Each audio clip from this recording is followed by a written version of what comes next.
Hello, good morning class. स्वागत करते हैं आपके नए यूट्यूब चैनल में। मैं प्रभात शर्मा।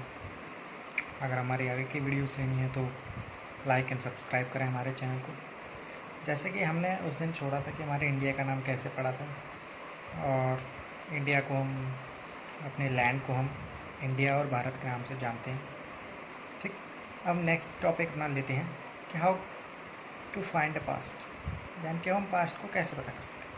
अब पास्ट को पता करने के लिए, जैसे कि मैंने बताया था कि जब बात हिस्ट्री पे आती है तो हिस्ट्री जो है वो हमारी इन्वेस्टिगेशन के द्वारा जो भी हमें नॉलेज मिलती है उससे हमें पता चलती है, प्लस सोर्सेज होते हैं उससे हमें पता चलती है।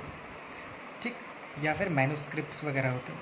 तो हम आज उन्हीं को ही पढ़ेंगे कि हम अपनी हिस्ट्री को कैसे कैसे जान पाएंगे, अपनी पास्ट की स्टोरीज़ को किन किन चीज़ों से हम पढ़ सकते हैं।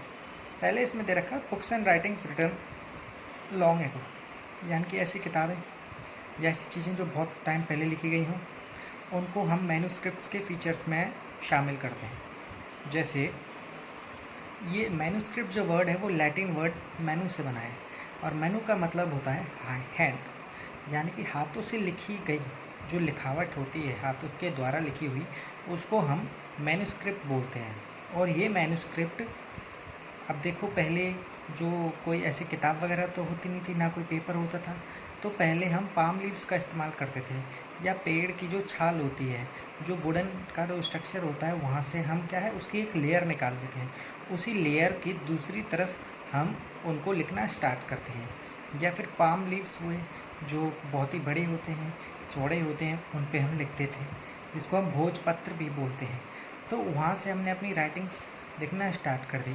तो ये एक मेन सोर्स का काम करते हैं जिससे हम हिस्ट्री अपनी पढ़ सकते हैं। अब नेक्स्ट बात आती है कि बार्क ऑफ ट्रीज़, यानी कि भाई जो हमें पत्ते जो मिलते थे वो सारे ट्रीज़ हमारे हिमालयाज़ में भी हमें देखने को मिलती हैं। एंड रिटन 1000 ईयर्स अगो, ये बहुत हज़ारों साल पहले ये सारी चीज़ें लिखी गई हैं। ऐसा था, ऐसा कहा जाता है कि भाई देखो, कोई भी अगर हम चीज़ लिख देते हैं या ट्रीज़ वगैरह पे, तो जाहिर सी बात है वो चीज़ डिस्ट्रॉय तो कभी ना कभी होगी। तो कुछ चीज़ों को इंसेक्ट्स ने डिस्ट्रॉय कर दिया उनको खा के, ठीक, और कुछ जो रुके, जो चीज़ हमें नॉलेज जो देखने को मिलती है, जो लिखावट जो है, अब देखो पत्ते की जाहिर सी बात है वो हमें क्या है, इंसेक्ट्स वगैरह वो सारे तो मिल नहीं पाते होंगे, बहुत ही या तो कोई ऐसा नेचर की ही कोई प्रोसेस होगा जो उन्हें बेकार कर दे। ठीक, अब जो बचे हुए हैं वो कैसे हमें देखने को मिलते हैं, वो या तो हमें टेम्पल्स में देखने को मिलते हैं या फिर मोनास्ट्रीज़ में देखने को मिलते हैं।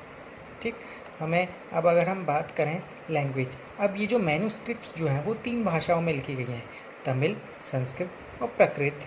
तमिल यानी कि साउथ की लैंग्वेज, संस्कृत जो हमारे पुराने काल से जो लैंग्वेज का इस्तेमाल होता है, ठीक, और प्राकृत जो हमारे जैन धर्म में जो लैंग्वेज इस्तेमाल की गई है।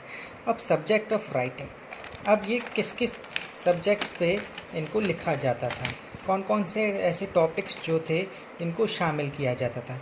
अब जैसा एक है इसमें रिलीजन बिलीफ, यानी कि किसी धर्म के विश्वास पे, धार्मिक विश्वास पे स्टोरीज़ बनाई जाती थी, ठीक है, वो सारी चीज़ों को लिखा जाता था मैन्युस्क्रिप्ट्स में। या किसी राजा का हमें वर्णन करना पड़ता था, अब जैसे अशोका के हमें बहुत सारी मैन्युस्क्रिप्ट्स या इंस्क्रिप्शंस देखने को मिलते हैं। ठीक, किसी राजा की कहानी अगर हमें देखनी तो वो मैन्युस्क्रिप्ट्स की फॉर्म में हमें देखने को मिलेगी। दूसरा मेडिसिन एंड साइंसेज, ये भी चीज़ हमें क्या है मैन्युस्क्रिप्ट्स पर पता चलती हैं। जो भी अब हमारा जो वेद है, जो हमारा अथर्ववेद है या यजुर्वेद है, इसमें क्या है, हमें मेडिसिन्स के ऊपर वेद बना हुआ है, तो इसमें वो सारी चीज़ें लिखी हुई हैं। ठीक, एपिक पोएम्स एंड प्लेज, यानी कि जो नाटक हैं, जो हमें पुराने कालिदास के द्वारा जो लिखे गए हैं वो सारे नाटक्स हमें देखने को मिलते हैं, वो भी हमें मैन्युस्क्रिप्ट्स में देखने को मिलते हैं। मैन्युस्क्रिप्ट्स था जो कि हाथों के द्वारा जो लिखी गई हैं, उस पत्तों पर या किसी ऐसी चीज़ पे। ठीक, नेक्स्ट अगर हम बात करते हैं इंस्क्रिप्शन, इंस्क्रिप्शन को हम एपिग्राफी भी बोलते हैं। इंस्क्रिप्शंस जो थे वो हार्ड सरफेस पे लिखे जाते थे, सख्त जिसका वो होता था सरफेस। अब या तो वो स्टोन पे लिखे जाते होंगे या फिर मेटल पे, स्टोन यानी कि पत्थर पे लिखे जाते होंगे और मेटल किसी धातु पे लिखे जाते थे।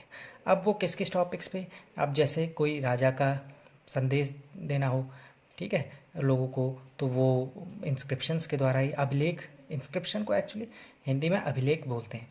ठीक, राजा का कोई मैसेज देना हो, वो सारी चीज़ हमें देखने को मिलती है, या कोई रिकॉर्डिंग हो किंग्स या क्वींस की लाइफ की, या वहाँ किसकी राजाओं की कहानी, वो सारी कहानी हमें देखने को मिलती है।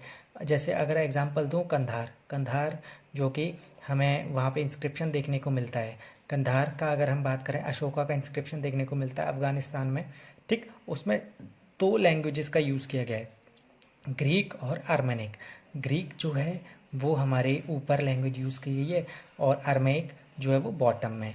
आइए इसका थोड़ा हम चित्र देखते हैं। देखो, ये हमारी मैन्यूस्क्रिप्ट्स है, यानी कि जो पेड़ों की छाल से जो निकाली गई जो लेयर है, जो वुड से लेयर जो निकाली गई है, उस पर लोगों ने इस पर अपनी राइटिंग्स लिखी हैं। यानी कि यहाँ से भी हमें हिस्ट्री के सोर्स का काम करती है ये, यानी कि यहाँ से भी हम अपनी हिस्ट्री पढ़ सकते हैं, पास्ट स्टोरीज। सेकेंड वन, अब हम इंस्क्रिप्शन देखते हैं। ये हमारा इंस्क्रिप्शन है। ऐसा लग रहा है कि किसी पत्थर पे लिखा गया हो। बिल्कुल सही, हमने सही पहचाना, ये हार्ड सरफेस पे ही लिखा जाता है। ठीक, देखो वो जो मैन्युस्क्रिप्ट्स जो थी, जो पत्ते जो थे वो डिस्ट्रॉय हो सकते थे, बट पत्थर कभी डिस्ट्रॉय नहीं हुआ, और वहाँ से जो चीज़ जो लिखी गई है वो कभी मिट नहीं सकती। पत्थर पे तो एक बार को हम कह भी सकते हैं, बट यहाँ पे पत्थर पे जो बात लिखी गई है, अब देखो जो ऊपर जो मोटी राइटिंग है, ठीक, जो मोटी राइटिंग है वो हमारी ग्रीक है। ये अशोका के अभिलेख की हम बात कर रहे हैं, जो हमें देखने को मिला था, अशोकास इंस्क्रिप्शन अफ़गानिस्तान के कंधार में। और नीचे जो बारीक है, जो छोटी छोटी पतली पतली जो राइटिंग है, वो हमारी अरमेक है, अरमेक भाषा। इसमें 2 भाषाओं का यूज़ किया गया था। आइए उसके बारे में हम थोड़ा पढ़ लेते हैं। अब इसमें लिखा गया है एन ओल्ड इंस्क्रिप्शन, ये बहुत ही पुराना इंस्क्रिप्शन देखने को मिलता है, अभिलेख देखने को मिलता है। इसकी अगर हम बात करें डेट की, अगर हम इसकी कार्बन डेटिंग की बात करते हैं, तो ये हमें 2250 साल पुराना पाया जाता है, देखा जाता है कि भाई हमें बहुत पहले पुराने टाइम पे। And was found in Kandahar, present day Afghanistan, जैसे मैंने बताया था, और ये कंधार में मिला था अफ़गानिस्तान के।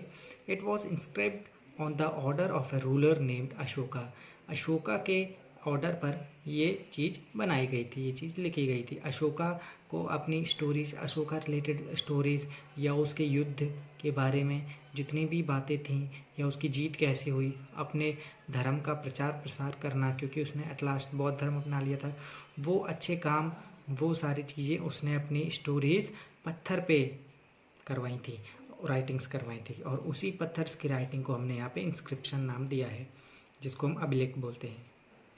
ठीक, नेक्स्ट है you will read about him chapter 8, हम चैप्टर 8 में उनके बारे में पढ़ेंगे, अशोकास के बारे में, उनके स्क्रिप्ट्स के बारे में पढ़ेंगे।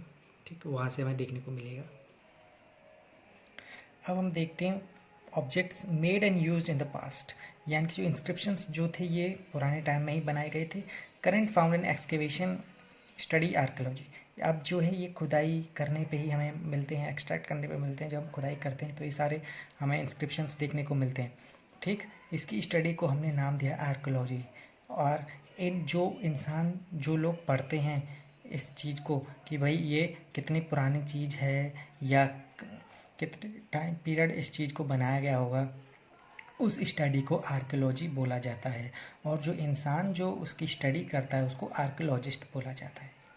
अब वो ऑब्जेक्ट्स कौन से थे जो हमें देखने को मिलते हैं, जैसे बिल्डिंग्स हो गई, पुरानी बिल्डिंग्स, जिससे हमें पता चलता है ये वो उसमें स्टोन्स का यूज़ किया गया या फिर ब्रिक का, क्योंकि ब्रिक्स तो आज के टाइम पे यूज़ करेंगे, पहले स्टोन्स की बनती थी।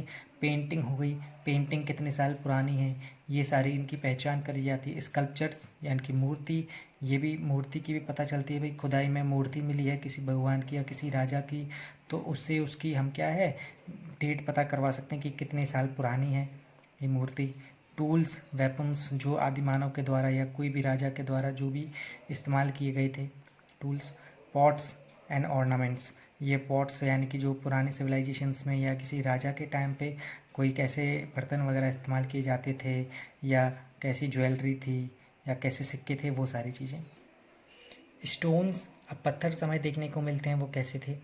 ठीक, बोन्स, अब हमें हड्डियाँ देखने को मिलती हैं। बोन्स हमारी 3 चीज़ की, क्योंकि बोन्स को क्या थे इंसान यूज़ करते थे खाने में। ठीक, खाने की हैबिट में, उनकी ईटिंग हैबिट्स में आता था, जैसे वो एनिमल की करते थे जिसमें, ठीक, एनिमल्स की बोन खाते थे, फिशेस की, बर्ड्स की, ये सारी चीज़ खाते थे। आइए अब हम इन सब चीज़ों को एक चित्र से देखते हैं। ये देख सकते हैं जैसे कि हमने इसमें ये पॉट यूज़ किया जाता था पहले पुराने टाइम पे लोगों के द्वारा, ठीक है, बर्तन वगैरह। ये सील थे, सील भी देखने को मिलते हैं, ये हमें देखने को मिल रहा है क्योंकि इन पे जो है उभरी हुई हैं ड्राइंग्स, जो है उभर कर आई हुई हैं। ये भी चीज़ें हमें देखने को मिलती हैं। अगर हम इस पॉट की बात करें, ये पॉट हमें बहुत पुराने टाइम का देखने को मिलता है। ये 4700 ईयर्स पुराना है, 4700 ईयर्स, 4700 पुराना है ये, 4700 साल। अब नेक्स्ट है राइट साइड में जो है इसके एक सिल्वर कॉइन हमें देखने को मिलता है, ठीक है। इन जिस तरह के हमें सिक्के वगैरह देखने को मिलते हैं जो कि 2500 साल पुराने देखने को मिलते हैं, ठीक। ये भी कुछ कॉइन्स हैं जो हमें पुराने टाइम पे सिक्के देखने को मिले थे, राजाओं द्वारा जो चलाए जाते थे, ये भी सिक्के हैं।